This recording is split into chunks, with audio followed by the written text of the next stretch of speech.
Hello, BookTube. One of my favorite little ongoing features of the year was something created by David Wiley a long time ago called Bookshelf Essentials, where you single out books from your collection that are not just coming and going, they're permanent, and talk about them a bit. I did a few Bookshelf Essentials. I meant to do more, and now I'm out of time. But I was reminded of a Bookshelf Essential that I saw. I didn't make a video. I saw it on Michael K. Vaughan's channel earlier this year, about something that is also a Bookshelf Essential of mine, and that is on my mind because John Linning is having a birthday today. Happy birthday, John. And he is currently reading this very same thing, this Bookshelf Essential, which is The Lord of the Rings by J.R.R. Tolkien. Which is in a box set. It's in multiple volumes, so you expect it to be a trilogy, but it's actually one book that Tolkien wrote or intended to be read that way. That adds to its tremendous narrative heft over the long run, but I wonder if it hasn't cost a lot of readers who might otherwise love this book, but who go into it thinking that it's a trilogy, and thinking the first book really doesn't have much to do. It really doesn't do much. The Fellowship of the Ring, which is the first book in the trilogy when it's broken up into three books, is a lot of walking around. It's a lot of simple people doing simple things, being ceaselessly guarded so that they can do simple things, but still we don't see the guarding at first. And I wonder that hasn't cost this a lot of readers. Whereas, if you were presented with an 1,100-page novel, if you're handed an 1,100-page novel, like something this big, well then your expectations would recalibrate mentally, and you wouldn't expect the first 100 pages to be a rocket ride. You wouldn't be expecting that, and you wouldn't get it, and there wouldn't be any kind of disillusionment. Now, maybe I'm wrong about that. Maybe handing someone an 1,100-page book would stop them from reading it anyway. But after time, especially once you've read this more than a few times, you come to savor that. You come to savor the pacings, all of which are different, all throughout the different sections of this book, and all of which are under Tolkien's precise control. The one thing that will really come forward to you the more you reread this, the more I've reread it, is how carefully thought out this is. It's a criticism that is often leveled against Lord of the Rings, that it isn't carefully thought out, especially that it's poorly paced. Even stalwart fans of this book will complain about a little walking around. Tolkien sets this fantasy in an agrarian, idyllic, quasi-medieval England in which there is no motorized transport at all. So there is no technology at all. So people have to walk around if they're going to get places. They have to walk around or they have to ride. For some reason, riding horses for a large chunk of this book, for a large number of its heroes, just seems off the table. It just seems like something they just don't do. The accusation of poor planning has also come forward in one of the fan favorite parts of this book, which is the interlude with a character called Tom Bombadil. Which can be and often is pulled straight out of the book without changing anything about it, which in writing workshops all around the world you will learn is a sign of bad writing. It's a sign that it should have been taken out by the author. You get into it with Tolkien fans when you start down that road, but this is one story. This is a story of an ancient evil awakened in an unsuspecting modern era. A Dark Lord, millennia before, crafted a ring, one ring to rule them all, one ring that dominates the minds and realities of other people, that can enslave them during and after death. And in order for this ring to be all-powerful, this Dark Lord, a non-human being, suffused it with a huge percentage of his apparently transferable and apparently non-renewable sorcerous energy. And then he lost it. Butterfingers. He lost the ring. And was greatly diminished for a long, long time. And the ring was also lost for a long, long time. Fell into a river, rolled into the muck, gone from human knowledge while the world healed its scars and went on with its day-to-day living and with its millennial forgetting. All but a handful of the beings, human and non-human, in this world forgot all about that evil that had come a whisker away from dominating the entire free peoples of the world. But the Dark Lord didn't forget and was constantly gaining strength in his stronghold. And as we're told in the book, the ring also longs to return to the hand of its master. It's just a ring. It's just an inanimate thing, but it wants to get back to the Dark Lord who created it. And that must be prevented at all costs, because the world is weaker now than it was then. And if the Dark Lord regains this ring, he will certainly create a victory after which there is no possibility of light or freedom at all. A defeat so dark that there will be no light. And in less confident hands, a writer with that kind of an idea in mind would have that ring, that all-powerful ring, discovered and contested. The heroes would fight the bad guys over that ring. But instead, eventually, through a long process that starts not in this book, but in its prelude, The Hobbit, the ring falls into the hands of an absolutely ordinary being, a hobbit, named Bilbo Baggins. And Bilbo then, after decades and decades, gives it to Frodo Baggins as a keepsake. Frodo keeps it on his mantelpiece for decades and decades. This most dangerous, baleful thing in all of Middle-earth is just sitting there.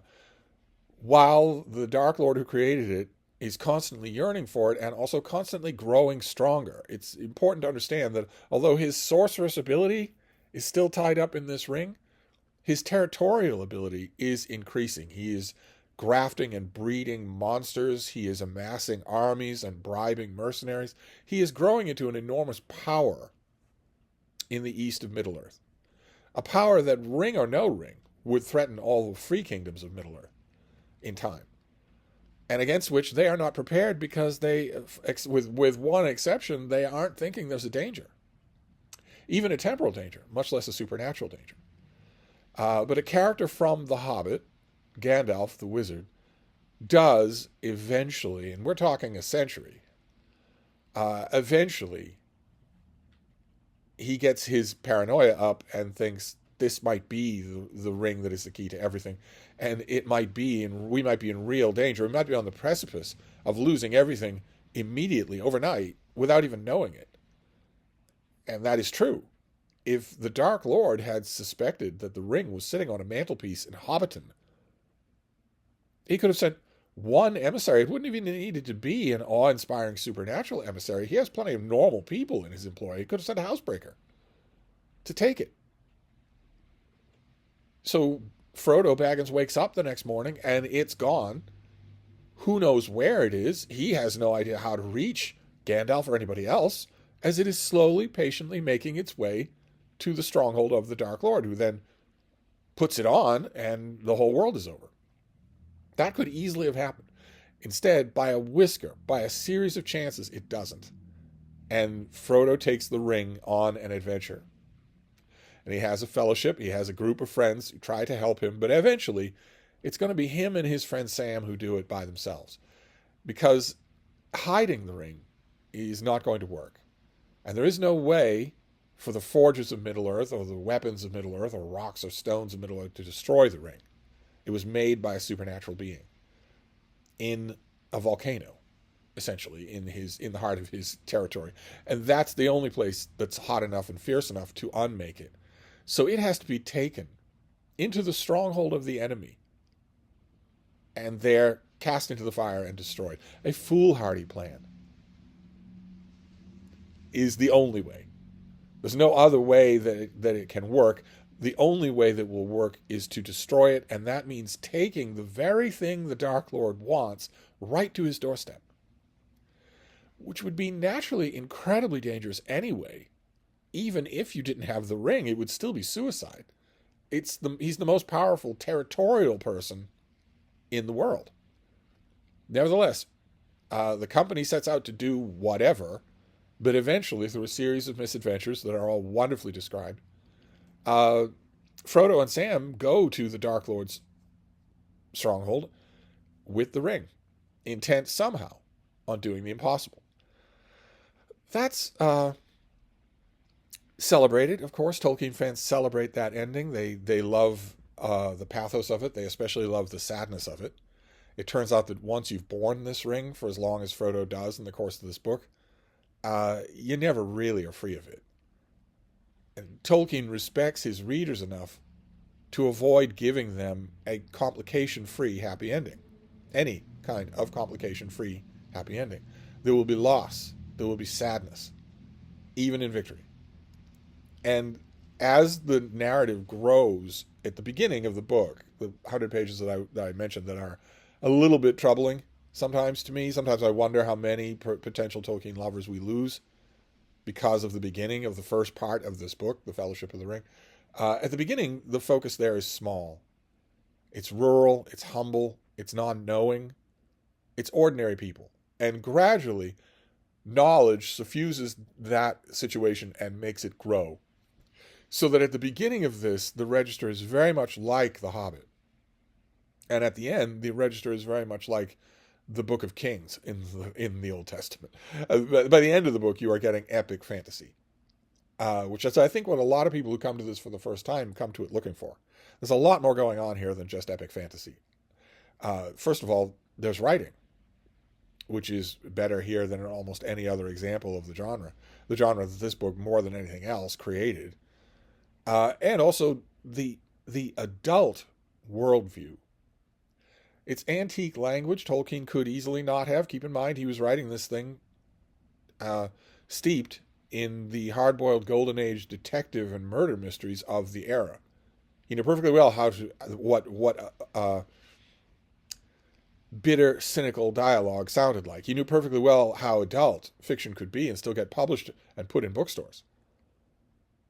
He's intentionally adopting quasi-Old Testament, quasi-Thomas Malory elevated diction here, increasingly as the book goes on. And it works. It works. The characters all throughout here are very much real. They might be sounding squeaky and antique-y, but they are very much real people. You just have to take it all in that one package. That they will say odd words. How many people over the decades, how many hundreds, how many thousands of people have been reading this book and been forced to go to an old dictionary and look up what the word glede means? And there's many other examples like that. But if you scrape away that diction, you will come to situations and worldviews, sensibilities that are every bit as complex and adult as the murder mysteries that were coming out a dime a dozen in bookstores at the same time, or when Tolkien was writing the bulk of this. The relationship between Eowyn and Aragorn, the relationship between Eowyn and Faramir, the relationship between the steward of Gondor and his two sons, the growing relationships between the members of the Fellowship and other characters. It's all done marvelously. You'd think, maybe if you've never heard anything about this book, you would think, well, if it's a fantasy book, I'm going to want to know about the world building, the magic, and the big confrontations. If you know nothing about this book, you're going to think that the highlight of this book is Gandalf versus the Balrog. When actually, the things you're going to remember most about it, the things you're going to like most about it, are the nuanced interpersonal bits, I think. Certainly for me, it's true. It's that nuance. It's the fact that this isn't just a big banner-waving fantasy novel that makes it a bookshelf essential for me. And I'm assuming will for John as well, even long after his birthday. So I wanted to finish up the year with one more bookshelf essential. I don't think I'll do any more this year, but it's a great thing to look at your book collection and think, well, I'm supposed to love them all equally, but I don't. Which ones do I love the most? Anyway, I'm going to wrap this up for now. Happy birthday, John. I will be back. Thank you, BookTube.